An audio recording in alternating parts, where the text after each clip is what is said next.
Allow me to tell you all a little story. Back when I started high school, my school's library had a manga section.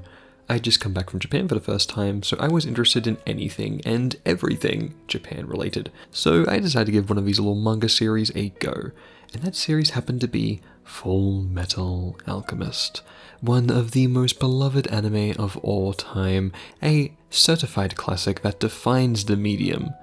But unfortunately, a few weeks later, I started to get bullied for liking anime and manga, so I had to stop borrowing books from the library and enjoy the medium in secret.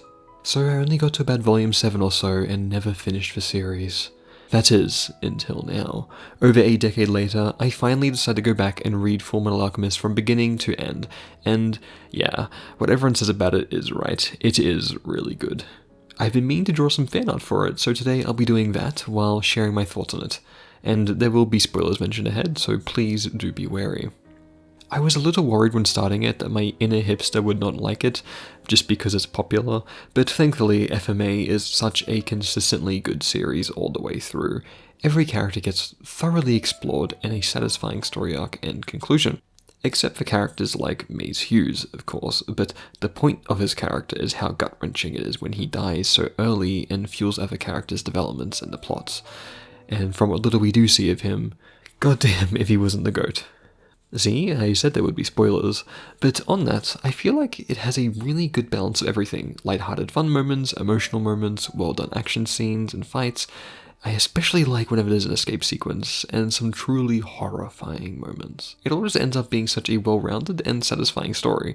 There's really no notes from me, and it's honestly kind of hard to talk about, because I feel like there's not a lot I can really add in terms of discussion, and things that haven't already been said. But I'll try. Starting with the main character, Ed, of course.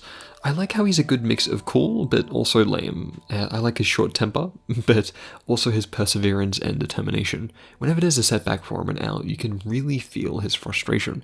In fact, you feel all his emotions really well. Something I didn't pick up on when I was reading it as a kid is just how much he goes through emotionally. He's only 15, but he's been through a lot. At the start of the series, he's trying to be more adult and serious and cool. But as the story goes on, you see more of his emotions come out and him questioning his own beliefs, morals, and choices, and the position he's in as a state alchemist. He really does grow up and mature a lot through a series, and gosh darn it, if I'm not proud of a little guy, man, I'm just so happy for him. He's a really solid protagonist all around. Now, it was my first time ever doing Fullmetal Alchemist fan art or trying to draw Arakawa's characters, so I tried to replicate some of her style while incorporating my own, which was a challenge. She draws men with really square faces typically, like every guy in FMA just has a massive jaw and is constantly mugging, and as she once said, men should be buff and women should be vavoom. But that's quite different from how I typically draw, so it was pretty tough. I also struggled with the pose a lot. The main bottom one I tried doing from scratch, trying to make him look like he's placing his hands down casting alchemy, but I just couldn't get it right, so I was redrawing it a bunch and fighting for my life, especially with the head. Something about his facial proportions just weren't really matching too well, and looked odd. But eventually, I finally decided to do what I should have done from the beginning and took a reference photo, which did help a lot. But in the end, I still can't say I'm fully satisfied with the pose or his face. No matter how I drew it, Ed kept looking more like Zidane from Final Fantasy IX to me. Maybe it was something about the hair, or the expression, or the face. And when it came to colouring, in hindsight, I made everything a bit too bright and kind of overblown. So I'm not too big of a fan of these, but it was my first time drawing FMA art, and I learned quite a bit from it, so I can forgive myself. Now on to Alphonse. He's undeniably the heart of the series, right? I mean, everyone loves this guy. So I feel like it's appropriate to talk about the themes here. Of course, some of the key themes are grief, coming to terms with your past demons, identity, and militarism. But there's one theme that I noticed while reading that ties a lot of these together, and that is corruption. Of course, there's corruption in the literal political sense, but also corruption of self, which can be seen everywhere in both Ed and Al, physically as well as psychologically. Ed fears losing himself in his duties in pursuit to get his and Al's body back, and Al questioning if he's even human or if his memories are even real. And of course, their childhood has been corrupted by the loss of their mother and the alchemy that they use to try and get her back out of desperation. Then there's the war survivors like Mustang, Hawkeye, and Mace Hughes. They fought for what they thought was right, but found their talent and skills and intentions being corrupted by the war and having to live with the fact that they're murderers. And then of course there's Hohenheim and Father, with Father being a corrupted version of Hohenheim whose identity was built on humanity's darker side, as well as Scar and the whole Ishbal thing with his brother as well, and how it mirrors Ed and Al. It's very good, I really like it. But the theme also extends to alchemy. It's a science trying to achieve the dreams of humanity and push it forward, but as the story progresses we learn about sinister origins and the nefarious ways it's used to both corrupt nature and destroy nations.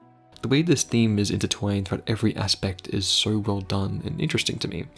I'd love to dive more into it in a future video, if I ever get the chance, and if people are interested in it. And I feel like Alphonse is a good representation of this theme, and how Arakawa answers a lot of the questions she posits in the manga.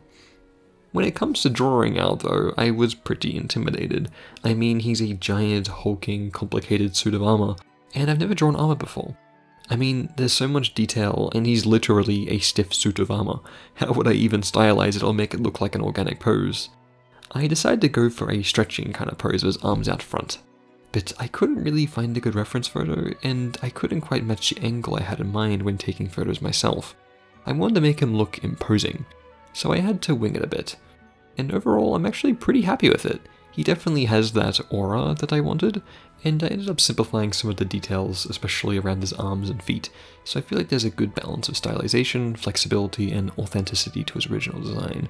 However, I did make one fatal mistake that I didn't notice until I finished. I forgot to draw one of his fingers. I know, rookie mistake, but in my defense, it was a complicated pose with his fingers interlocked, but it still irks me a lot. And yes, while Ed and Al are good and all, neither of them are my favorite character. That title would go to Ling. I remember he showed up pretty much where I stopped reading in high school, but man, I missed out because he is so cool. He falls into one of my favorite character tropes, where in a story there's all these powerful protagonists and villains of magic or whatever the power system is for the story, and then there's a supporting character who's just a normal human, but tries their best to keep up with the main cast. And Ling does that really well. He plays off Ed as a bit of a rival and holds his own against villains. His fights with Bradley especially are the best action scenes in the series in my opinion, especially as I said earlier, the chase scenes involving them. In fact, he does so well at keeping up, he ends up getting involved in the power system, becoming a homunculus of Greed, and adding Greed, who I thought was an interesting antagonist to Ling, was such a good combination. They bounce off each other so well and act as the catalyst for each other's development. It's just so good. Oh, chef's kiss. I like how Ling is a bit of a shithead as well.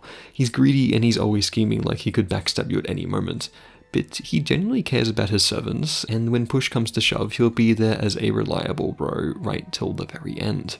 When it came to drawing him, I knew I had to do him justice, so I paid extra care to him. I collected a bunch of references from Pinterest for the pose and wanted to make sure he looked really well stylized, and I'm pretty happy with how he turned out. He's definitely my favorite of the three drawings. The most difficult part was definitely the clothes. I really need to do some more dedicated clothing studies, so I might make a future video on that. But the part I struggled with most was his wide sleeves. I wanted them to look like they were blowing in the wind a bit, but they're also more of a heavy fabric, so I couldn't have them moving too wildly or it would just look a bit strange. Eventually though, I came across this business that does yukata dress up in Kyoto, who had a bunch of photos on the website of people modeling in yukata with swords, which was perfect for the pose I was going with. While drawing him, there was also a tiny design detail I noticed which I actually really appreciate. Of course, Ling has come from Xing, and he's a prince, so since he's royalty, while abroad he's kind of in incognito, wandering around, passing out in the streets like a bum. But there is actually a hint to his royal status, and that is with the string on the end of his sword, with it being purple, which historically in many cultures is associated with high status individuals, and I just thought that was a really cool little detail. So here's all the finished fanart I've made for Fullmetal Alchemist. I honestly don't have any big issues with the series at all, aside from maybe Pride. He felt a little underbaked compared to the other homunculi, but yeah, I'm pretty happy with the art I did overall, and it was a good exercise for me in posing, clothes drawing, armor, and reinforced I should be using references more. I haven't seen the anime of Fullmetal Alchemist, and I'm not sure if I really intend to, because I really liked the manga and Arakawa's art in it specifically, and I want to see more of her art and manga now because of this. But let me know what you think of both Fullmetal Alchemist and my drawings. If you have any other manga recommendations or art recommendations for what I should draw, let me know, and if you want to see more videos like this, then please feel free to subscribe to my channel and keep an eye out for the next video. Thank you for watching, and I will catch you next time. Bye bye.